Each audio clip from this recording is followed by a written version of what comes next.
Hi friends, आज हम फिर से आ गए एक नए चैप्टर के साथ। सपनों के से दिन क्लास 10th हिंदी संचयन का एक वन शॉट वीडियो आप सबके सामने मैं आज लाई हूँ। इस चैप्टर को हम बहुत ही कम समय में एक रिवीजन और वन शॉट की तरह समझेंगे ताकि पेपर्स में कैसे और हेल्प मिल सके इन सब चीज़ों से। यहाँ पे जैसे संचयन के चैप्टर बहुत लंबे लंबे होते हैं तो लाइन बाय लाइन आपको एक्सप्लेनेशन मिलेगी और दैट टू कि बहुत ईजी वर्ड्स में जिसको आप अपने आंसर्स में अच्छे से लिख सकते हैं। तो सपनों के से दिन जो ये चैप्टर है, ये बेसिकली सपनों के से दिन जो चैप्टर है ये बेसिकली हमारे जो बचपन के दिन है उस पर आधारित है। ये हमारे बचपन के दिनों को बताता है कि वो कैसे है, लेखक के बचपन के दिन कैसे थे, उन्होंने अपने बचपन को कैसे अच्छे से गुजारा, ऐसी क्या क्या बातें थी उनके बचपन में जो आज तक उनको याद है और ऐसी कौन सी बातें हैं जो उनको याद नहीं है और उनकी वजह भी उन्होंने बताई। तो इसके जो राइटर है उनका नाम आप मुझे कमेंट सेक्शन में बताइए कि क्या है उनका नाम और उसके बाद हम ये चैप्टर शुरू करते हैं। तो ये चैप्टर सपनों के से दिन। तो इस चैप्टर में ये बात कब की हो रही है, जब ब्रिटिश साम्राज्य हमारे देश पर था। तो ये ब्रिटिश साम्राज्य की बात है और ये कुछ उस दौर है जब वर्ल्ड वॉर 2 हमारे मतलब इंडिया वर्ल्ड वॉर 2 में था ऑब्वियसली। तो उस टाइम फेज की ये बात हो रही है। तो इन्होंने बताया है कि इनके ये जहाँ रहते थे वो एक नाभा जिला है। नाभा एक वहाँ की पहले रियासतें होती थी, तो नाभा रियासत है, ये उनके आसपास के गांव में रहते हैं। तो उस समय शिक्षा का दौर उतना नहीं था भारत में।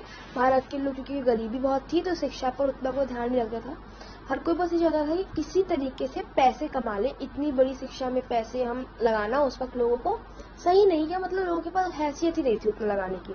तो ये इन तो अब जैसे बच्चों के घर में अगर शिक्षा का माहौल नहीं है, माँ बाप शिक्षित नहीं है और घर में माहौल भी ऐसा है कि हाँ भाई आज खाना खा लिया, कल उधर से खाना खा लेंगे, कोई मतलब छोटी मोटी नौकरी करते हैं, तो फिर बच्चों का भी मन उसी तरफ जाता है कि चलो खेल कूद ले, हम टोलियां बना बना के गलियों में घूमे। तो उस तरह की ये चैप्टर है कि इनके घर में जो हमारे जो राइटर हैं उनके घर में कोई भी शिक्षित नहीं था और कोई भी स्कूल नहीं, यहाँ तक कि वो अपने 2 परिवार यानी अपने मैटरनल और पैटर्नल मतलब अपने मातृक और पैतृक जो था उनमें पहले लड़के थे जो स्कूल कभी गए थे।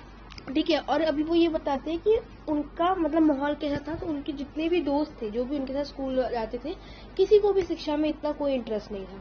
ठीक है, कभी कभी तो बच्चे माँ बाप ने मान लो कहा कि चलो स्कूल जाओ, तो माँ बाप को कहते चलो ठीक है हम लोग स्कूल जा रहे हैं, और तालाब में अपना बैग फेंक के आ जाते थे। ठीक है, कभी बीच रास्ते से ही भाग के अपना खेलने कूदने में लग जाते थे। तो अब लेखक ने बताया कि इस बीच हम करते क्या थे। तो हम लोग दिन रात सिर्फ खेलते थे। ये लेखक का कहना है कि हम लोग दिन रात खेलते थे। हमारे कपड़े कैसे होते थे कि हमारे पास वो पाँव में हम कुछ जूते वूते नहीं, नंगे पाँव ऐसे मैली कच्छियों के साथ ऐसे खेला करते थे। लकड़ियों पहले ना जैसे कि हम लोग देखते बहुत बड़ी बड़ी लकड़ियां होती हैं, ट्रंक्स जिसको हम कहते हैं, उसके पूरे ऊपर ऊपर पहाड़ जैसे बने हुए हैं, हम उस पे चढ़ते फिर उससे नीचे कूदते। इन सब करने में बहुत बार चोट लग जाती है, हमारे घुटने छिल जाते हैं, पैरों में खरोच आ जाती है और उस खरोच पर मिट्टियां चिपक जाती है, मतलब बड़े कुर्ते फट जाते, बटन होते, ये तो हमारे कुर्तों के बटन भी टूटे रहते थे। हम इतना जो ऊपर भागते लकड़ियों पे, फिर नीचे आते गिरते, उससे पूरे कुर्ते फट जाते, बाल खुल जाते, पूरे मटमैले होके फिर हम घर जाते। अब जैसे आज क्या है, आज तो अगर आपको चोट लग जाए तो घर वाले बोलेंगे अरे कैसे लग गई चोट, आ जाओ। ऐसा उस वक्त नहीं था। उन्होंने बोला कि हम अगर मतलब ऐसे अगर घर जाएंगे इस हालत में, तो माँ बाप ये नहीं देखते थे कि हमें कितनी चोट लगी है, फिर ऐसी हालत कैसे हो गई हमारी। माँ बाप सिर्फ इतना देखते थे कि भाई बच्चा जो है बहुत ज्यादा शैतानी करके आया है, तो अब क्या करना है। तो अब उसको बहुत पीटते थे उसके बाद, है ना, कि तुम कैसे चलेगा इतना दूर, मतलब जो भी आप एक इमेजिन कर सकते हो क्या रिएक्शन होता होगा, वैसा रिएक्शन था। और कुछ के माँ बाप तो कुछ के तो यहाँ पे बेसिकली बापों की मतलब फादर की बात हुई कि कुछ के फादर्स जो थे वो इतने स्ट्रिक्ट थे कि उनको इतना तेज पीट देते थे कि उनको समझ ही नहीं आता था कि बच्चे को चोट भी लगी तो पहले उनकी चोट साफ कर ले और उसके बाद जो भी उनसे कार्रवाई करनी है वो कर ले।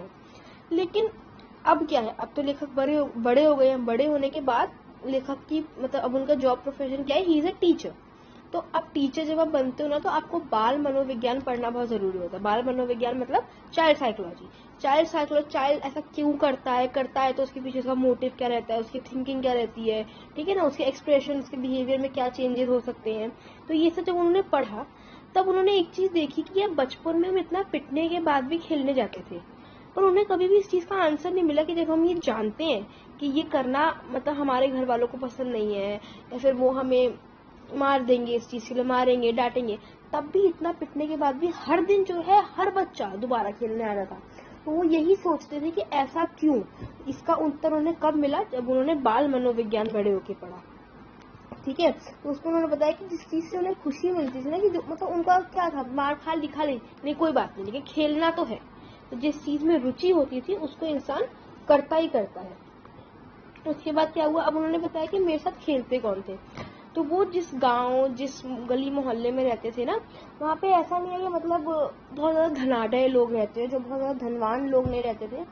आसपास के गांव से ही उठ के बहुत सारे लोग वहां पर, अब जैसे होता ना कि कुछ लोग गांव से माइग्रेट करते छोटे छोटे टाउन्स में वर्क प्लेसेस के लिए, बस वैसा ही था कि उनके गांव में भी, मोहल्ले में जो लोग रहते थे, वो आसपास के गांव, वो भी जो खुद राइटर थे वो भी आसपास के गांव से उठकर टाउन में शिफ्ट हुए थे। तो उसी तरह वहाँ के भी कुछ लोग थे जो टाउन में आए थे। ऐसे ही लोग उनके आसपास रहते थे। और कुछ जो एक उनके साइड में से मोहल्ला हो गया, एक साइड में एक वो होता है, क्या कहते हैं, झोपड़ी, जो ये कच्चे मकान वगैरह होते हैं, उनसे भी 2-3 लोगों का घर उसी मोहल्ले में भी था, ठीक है। तो अब उनमें से अधिक लोग स्कूल नहीं जाते थे, ये मैंने आपको बता ही दिया ना, कि स्कूल मतलब माँ बाप जबरदस्ती नहीं करते थे। और अगर कभी मान लो जैसे होता है ना कि उस वक्त तो क्या होता है कि भाई या मेरा घर 2 किलोमीटर है और मेरे को अपने घर से स्कूल दिख रहा है, तो मास्टर जी भी कभी कभी आते हुए दिख जाते थे, ठीक है। तो बहुत बार मास्टर जी पूछते थे कि भाई आपका बेटा घर नहीं आ रहा है, आप मतलब आपका बेटा स्कूल नहीं आ रहा है, क्यों नहीं आ रहा है, क्या दिक्कत है। तो वो बोलते थे, उनके जो पेरेंट्स का रिएक्शन था वो ये था कि पढ़ाना लिखाना उतना जरूरी नहीं है। उनका ये रिएक्शन था कि पैसे ही तो कमाने हैं, हम पैसे कमवा लेंगे। कैसे कमवा लेंगे, हम इनको घनश्याम दास कौन है, घनश्याम दास वहाँ के बेसिकली पंडित तो नहीं, मतलब एक हम पंडित लिखा है तो आप पंडित लिख दो ना, पर बेसिकली वो क्या होता है ना, जो बहिया खाता लिखते हैं आज के, तो जो आप अकाउंटेंट जो होता है ना, जो अकाउंटेंट का काम करता है, वो यही बोलते हैं कि हम घनश्याम दास के पास जब ये थोड़े बड़े हो जाएंगे तो इनको लंडे पढ़वा के, ठीक है। लंडे मतलब क्या होता है, लंडे का मतलब ये होता है कि हिसाब किताब लिखने की पंजाबी प्राचीन लिपि, ठीक है ना। तो लंडे पढ़वाकर बहिया लिखना सिखवा देंगे, मतलब जब इनको पैसे वैसे कमाने होंगे तो हम इन्हें अकाउंटेंसी का काम सिखवा देंगे, और किसी भी दुकान में जाके अपना 6-8 महीने में वो सिखा देगा काम, और ये वहां जाके किसी भी दुकान में बहिया लिखना शुरू कर देंगे, मुनीमी का काम करना शुरू कर देंगे, ठीक है ना। और ये भी, उसके बाद एक बोलते ना, एक क्रिटिसिज्म की तरह वो ये बोलते थे कि आपके स्कूल में जाके तो अभी तक वो, उन्होंने बोला था अलिफ बेचीम च भी नहीं सीखा, मतलब कुछ भी नहीं सीखा अभी तो आपके स्कूल में जाके, और हम तो 6-8 महीनों में इसको भैया सिखवा के यहाँ घनश्याम दास से मुनीमी करने बैठवा देंगे। तो इसका पढ़ाई लिखाई से तो कुछ होना जाना है नहीं, हमें पता है क्या करना है। इसके बाद क्या हुआ, अब देखो जो लेखक है उनके आसपास के लोग कैसे थे, तो बाहर टाउन से आए थे, तो बहुत सारे लोग ऐसे थे जो पंजाब के नहीं थे, जो कहाँ के थे, हरियाणा के थे और राजस्थान के थे। तो ऑब्वियसली आप जहाँ के होते हो आपकी बोली में वो एक्सेंट आ ही जाता है, ठीक है ना।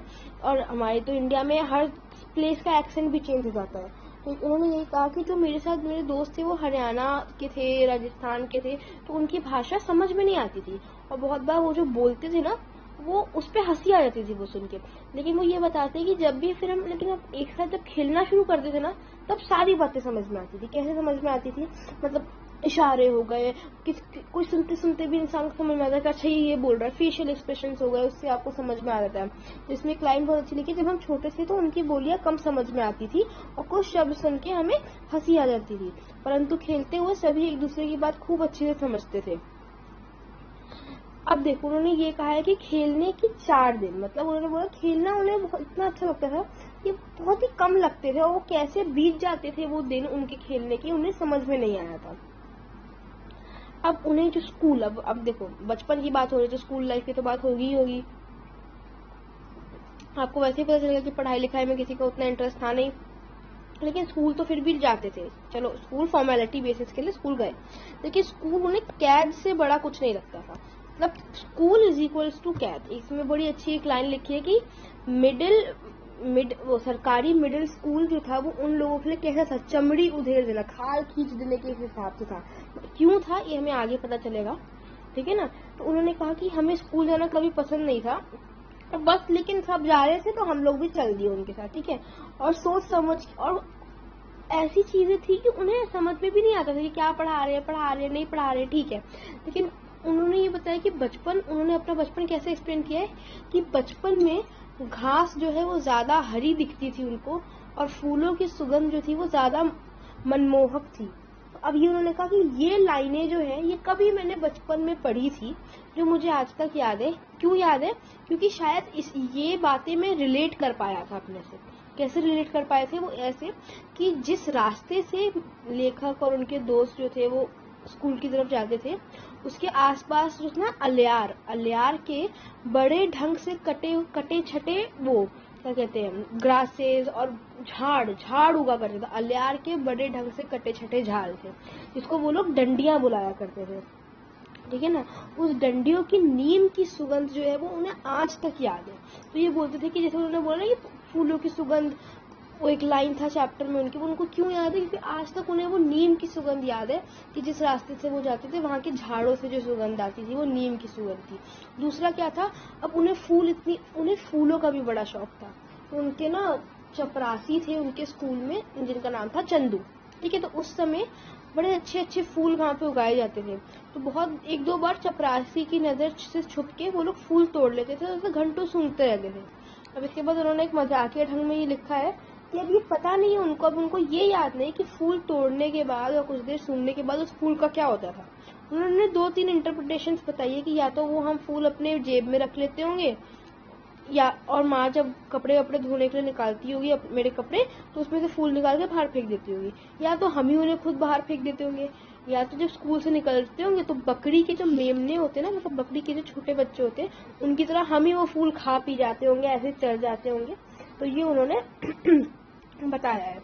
इसके बाद उन्होंने बताया कि अगली श्रेणी, अब यहाँ से उनका अलग पैराग्राफ शुरू होता है। वो बताते हैं कि ये तो चलो मेरी एक कॉमन लाइफ डेली वाली बात हो गई जनरल में। अब मेरी जैसे क्लासेस बड़ी होती है, 4 से 5th से 6th आते हो, तो जब मेरी क्लासेस बड़ी होती थी तब क्या होता था, एक मन में ना, जैसे हम भी जब सोचते, जैसे अब हम लोग 10th में आए होंगे जब आप लोग, तो उसमें ये होगा कि यार अब 10th में आ गए, हम बड़े हो गए, तो उनको भी ये दिमाग में था कि जब भी वो नई कक्षा में जाते थे तो उनके ये दिमाग में आता था कि अब थोड़ा कुछ बड़े होने का, कुछ सयाना होने का उनको अंदर से वो होता था कि मतलब उत्साह आता था उस चीज का कि यार अब हम ना बड़े हो गए। किंतु एक डर भी था उनके अंदर। डर किस चीज का? जो उनके अध्यापक बड़े स्ट्रिक्ट थे। ऐसा कभी नहीं था कि हमारे जैसे नहीं थे आजकल के, अच्छा होमवर्क नहीं किया कोई बात नहीं कल करके लाना, ऐसा नहीं था। बड़े स्ट्रिक्ट अध्यापक थे।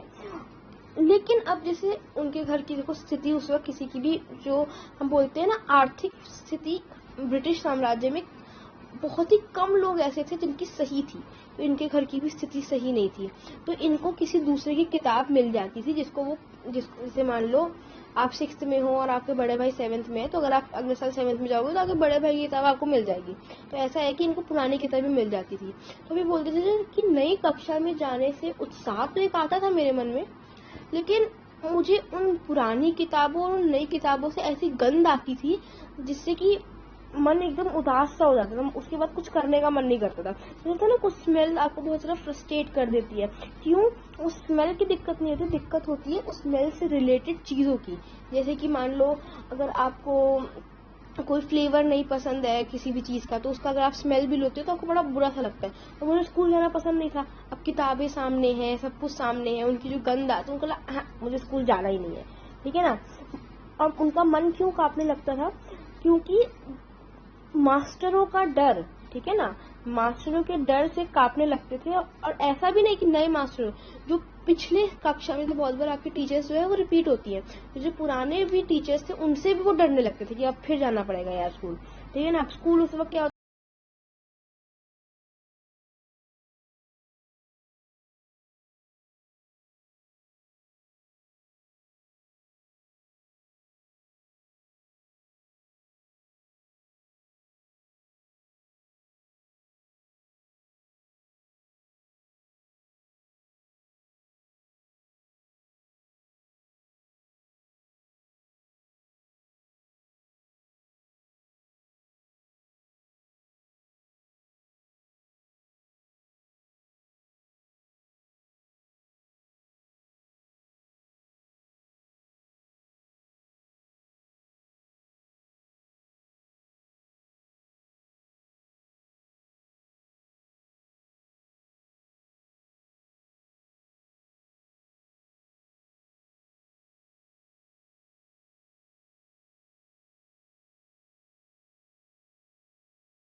पहले बहुत अच्छा वो होता था, इनिशिएटिव लिया जाता था कि बच्चों को पहले से ही ये सब प्रैक्टिकल नॉलेज दी जाती थी। आज के टाइम में तो खैर है नहीं इतना,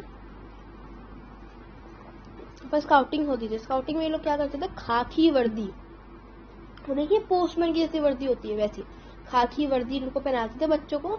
दो रंगा रुमाल मतलब 2 रंग का अपने गर्दन पे बांधा हुआ और नीली पीली झंडियां हाथ में लेके, और पीटी टीचर बोलते थे कि लेफ्ट राइट 1 2 3, आगे चलो पीछे चलो, अबाउट टर्न, ये सारे इंस्ट्रक्शन उनको देते थे। फौज की ट्रेनिंग होती है वैसी 2-3 एक साल में 2-3 बार होती होगी, ठीक है ना। तो जब ये ट्रेनिंग होती थी तब उनको बड़ा मजा आता था स्कूल जाने में। क्यों? क्योंकि भाई देखो मनोरंजन का काम हो रहा है, भाई खेलना कूदना पसंद है, आराम से फौज वाला काम हो रहा है, मन भी अच्छा लग रहा है, चल रहे हैं भाग रहे हैं, तो ये उनको टाइम बड़ा अच्छा लगता था। और इसमें उन्होंने एक अलौकिक अनुभव अपना बताया है कि जब बिना किसी गलती के सारे लोग बहुत अच्छी मार्च पास्ट करते थे तो यही पीटी टीचर कहते थे शाबाश। तो ये शाबाश वर्ड उन लोगों के लिए इतना आश्चर्यचकित होते थे वो लोग ये सुन के कि भाई एक ऐसा टीचर जिनको उन्होंने कभी स्कूल में मुस्कुराते हंसते देखा ही नहीं, अगर वो उनको शाबाश कहता था तो बाकी जितने भी टीचर ने उनकी कॉपी में कभी भी गुड लिखा है, एक्सीलेंट लिखा है, वो सब फीके पड़ जाते थे एक शाबाशी के लिए। उन्होंने ये कहा है कि कड़ी मेहनत से प्राप्त की हुई पढ़ाई के आगे भी पीटी टीचर के डिसिप्लिन में रहने वाली और फिर उसके बाद गुडविल जो उनको मिलती थी, ये ज्यादा महत्वपूर्ण और ज्यादा उनको मतलब होती ना वर्दी, ये उनके लिए ज्यादा अच्छी थी, ठीक है ना। उन्होंने ये कहा था कि भाई एक ऐसा इंसान जो कभी नहीं सुनता ही नहीं है किसी की भी, अगर उसने कभी आपको शाबाश किया है तो ये आपकी रियल अचीवमेंट है। और वो लोग ऐसे चलते थे, एकदम अकड़ के चलते थे जैसे मान लो बच्चे, जब बच्चों को जैसे खाकी वर्दी पहना दी, नीली पीली झंडी, एकदम 1 2 3, एकदम फौज के किसी बहुत ना नामी ग्रामी व्यक्ति की तरह वो एकदम अकड़ के चलते थे, जैसे मान लो सारे पदक उन्हीं को मिल गए। और जब किसी ने शाबाश बोल दिया इस पे तो ऐसा लग रहा था कि भाई फौज के जितने तमगे मतलब मेडल, जितने भी मेडल है वो सब उनके हो गए, ठीक है ना। ये बात हो गई। उसके बाद दूसरे ने क्या बताया, अब उन्होंने बताया अब मदन मोहन शर्मा बताओ कौन थे, प्रिंसिपल थे, ठीक है ना। मदन मोहन शर्मा का क्या एटीट्यूड था, एक भाई पीटी टीचर खूंखार से, मदन मोहन शर्मा बिल्कुल उल्टे, वो बड़े शांत स्वभाव के शीतल व्यक्ति थे, ठीक है ना, जिनका स्वभाव बहुत ही मतलब होता ना विनम्र स्वभाव के, लोगों से प्यार रखने वाले, नॉन वायलेंस बिलीवर थे, ठीक है। वो 5वीं और 8वीं कक्षा को अंग्रेजी खुद पढ़ाते थे, ठीक है। तो आज तक कभी भी उनको किसी ने बच्चों पर हाथ उठाते हुए नहीं देखा। उस वक्त का जो भाई चलन था, बच्चे ने 10 लाइनें लिखी, 11 लिखनी थी, तूने 1 लाइन की लिखी, मार दिया, ठीक है ना। तो उस वक्त तो ये चलन था, पर ऐसा चलन होने के बावजूद भी कभी भी उन्होंने कभी उतना नहीं मारा। बस कभी कभी मान लो बहुत गुस्सा आ गया तो अपने दाएं हाथ की लंबी उंगलियों से एक छोटी सी चपत लगा देंगे, और वो चपत ऐसी होती थी कि मान लो कोई कमजोर से कमजोर व्यक्ति भी उसको झेल के हंसने लग जाए। तो सोचो कितनी हल्की चपत होती थी। और इसको उन्होंने नाम दिया है भाई भीखे की नमकीन पापड़ी, ठीक है। तो उन्होंने कहा था इनकी चपत ऐसी लगती थी जैसे मान लो भाई भीखे की नमकीन पापड़ी हो। और ये बताया कि उस वक्त 2 पैसे में आ जाया करती थी। तो उन्होंने कहा कभी कभी 1-2 चपत ऐसे लगा दी, ऐसे लगता था जैसे भाई भीगे की नमकीन पापड़ी, छोटी हल्की, देखो पापड़ी कितनी हल्की हो, जैसे हल्का सा लगा दिया, ठीक है यार चलो चलता है, वैसे उन्होंने कर दिया। अब उन्होंने यही बताया कि भाई सरकारी स्कूल इज इक्वल्स टू चमड़ी उधेड़ देना, मतलब इतने ज्यादा स्ट्रिक्ट मास्टर थे कि सरकारी स्कूल जा रहे हो मतलब भाई तुम्हारी मौत आ गई। उस वक्त यही था उनके मन में, ये था कि भाई यहाँ पे तो बड़ा स्ट्रिक्टनेस है। अब उनको पसंद कब आता था, जब ये स्काउटिंग वाला कार्यक्रम होता था। और स्काउटिंग वाला कार्यक्रम के होने के बाद क्या होता था, अब देखो इन्होंने अब ये बताया है कि शाबाश कैसे बोलते थे वो, शाबाश तो उन्होंने देखो बोल दिया। उसके बाद अब उनका इसके आगे क्या होता था, जब मान लो स्काउटिंग हो गई, सब हो गया, तो अपनी नीली नीली पलके आंखें जो उनकी थी चमकीली आंखें थी, उसको झपकाते हुए बोलते भाई शाबाश। और सब लोग शाबाश उनके एकदम चमत्कार सा लगता। और अब उनको ये लगता कि भाई इस शाबाश सुनने के बाद ना उनके मन में उनके लिए प्यार सा आया था। मतलब एक होता ना कि कोई पूरे साल कोई तुम पे चिल्ला रहा है और अचानक किसी ने तुम्हें गलत से लगा दिया तो तुम्हें अंदर से बड़ा इमोशनल सा फील होता है। तो वही ऐसे बोलते हैं कि भाई बड़ा इमोशनल फील होते थे। तो यहाँ वो जैसे पंजाबी है, उन्होंने लिखा है कि गुरुद्वारे में भाई जी कथा करते समय बताते थे कि सतीगुरु के भय से ही प्रेम जागता है, ऐसे ही पीटी साहब के प्रति हमारे प्रेम की भावना जग जाती। सतगुरु कौन होते हैं? सतगुरु, जिनको ये जो सिख लोग जिनके देवता जो होते हैं उनको बोलते हैं सतगुरु, ठीक है ना। तो सतगुरु के भय से, मान लो कोई कहते हैं ना किसी का डर है आपके अंदर, और फिर उसने कोई आपको बहुत डरते हो आप पीटी टीचर से, लेकिन उन्होंने आपको बोला वेरी गुड, तो वो ज्यादा अच्छा लगेगा बाकायदा कि उससे, कि जो आपको रोज ही गुड बोलता है तो ठीक है भाई तो रोज ही बोलता है, और जो कभी नहीं बोलता अगर उसने बोल दिया तो that is really something, you have done something great, ठीक है ना। और देखो अगले वर्ष की श्रेणी में तो उनको वैसे ही जाना अच्छा नहीं लगता था। अब इन्होंने बताया है कि भाई अब आप ये सोच रहे होंगे कि भाई जब घर की स्थिति इतनी अच्छी नहीं है तब भी बच्चा स्कूल जा रहा है, तो भाई कॉपी किताब ये सब कैसे कैसे मैनेज होता था। तो देखो क्या इन्होंने ये बताया कि मदन मोहन शर्मा जो थे हेडमास्टर, वो एक धनाढ़ लोग थे, मतलब वो धनवान लोग थे। उनके घर में एक बच्चे था, उसको घर जाके पढ़ाते थे। वो जो हमारे लेखक है उनसे 1-2 साल बड़ा था, इसलिए एक कक्षा आगे था। तो जब भी श्रेणियां बदलती, श्रेणियां मतलब क्लासेस जब भी चेंज होती, सेशंस बदलते, तो मदन मोहन शर्मा उस बच्चे की पुरानी किताब लाके इनको दे देते थे।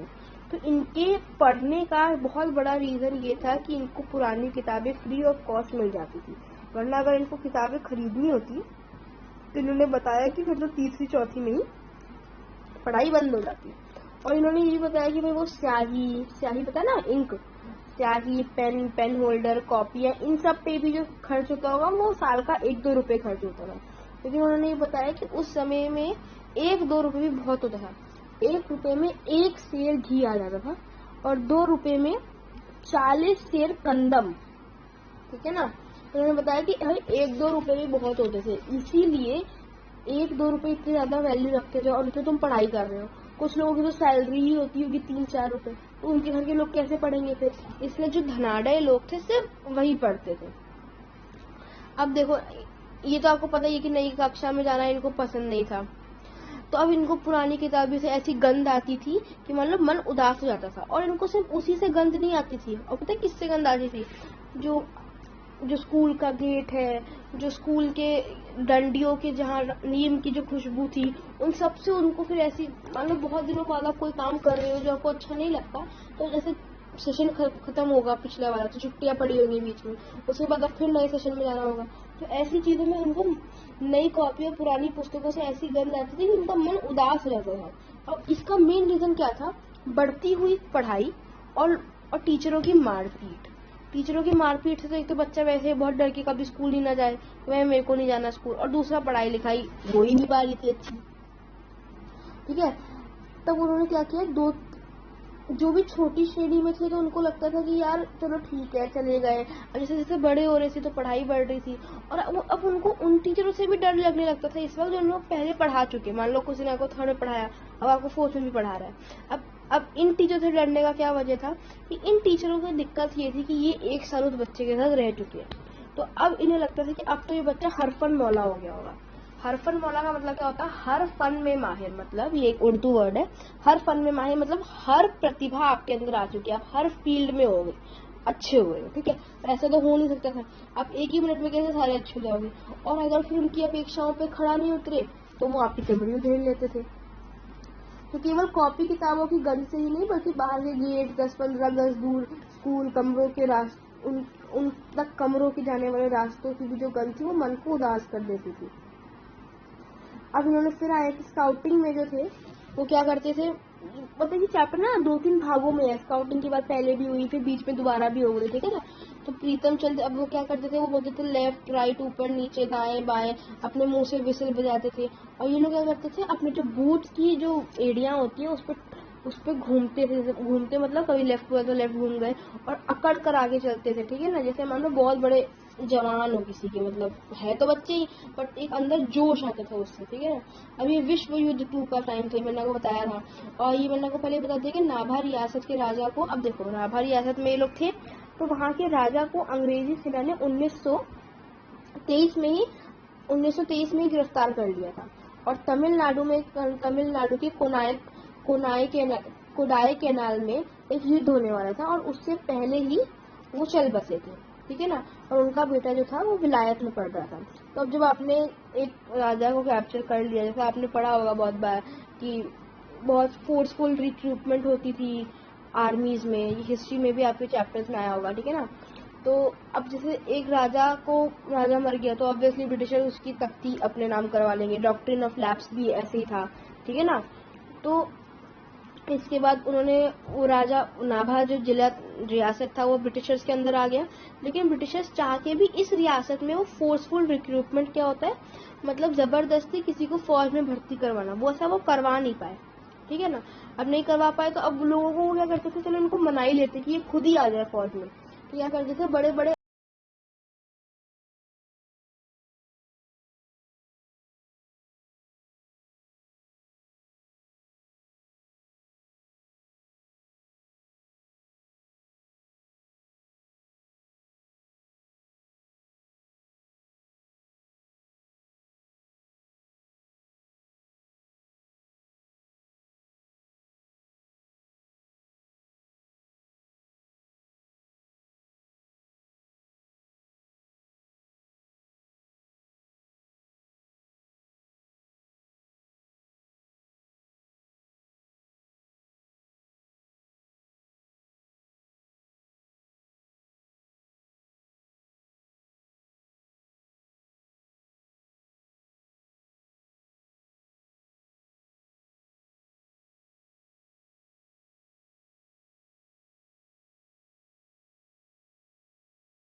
थी, वो ये सब सुन के चले जाते थे आर्मी में।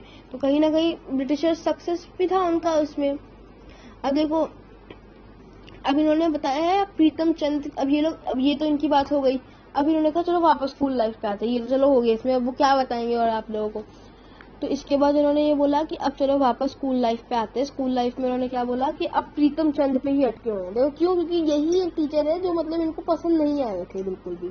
तो अब इन्होंने कहा भाई प्रीतम चंद का फिजिकल अपीयरेंस कैसा था, तो भाई ठिगने से करके, ठिगने मतलब जैसे होता है ना बहुत ज्यादा छोटा हाइट समझ लो, ठिगना, ठिगने से कट के दुबले पतले पर गठीले शरीर के, मतलब कुछ लोग होते हैं ना जो बहुत दुबले पतले होते हैं पर वो उनकी बोन्स बहुत स्ट्रांग होती है, बलिष्ठ होते हैं। तो ये बलिष्ठ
चैप्टर में भी क्या बताया गया, पूरी बात जो क्रक्स इस चैप्टर का यही है कि बचपन के उन्होंने अपनी सारा लाइफ बताया कि भले बहुत मार पिटाई होती होगी स्कूल में, हम अपने माँ बाप से पिटते होंगे, हम खेलते कूदते थे, लेकिन वो जो एक टाइम था वो एक ऐसा टाइम था जब आपके ऊपर रिस्पॉन्सिबिलिटी, आज जैसे टाइम नहीं था, आज जैसे हमारा लाइफस्टाइल, बच्चों का भी लाइफस्टाइल जो हो गया है बहुत ज़्यादा टफ हो गया है।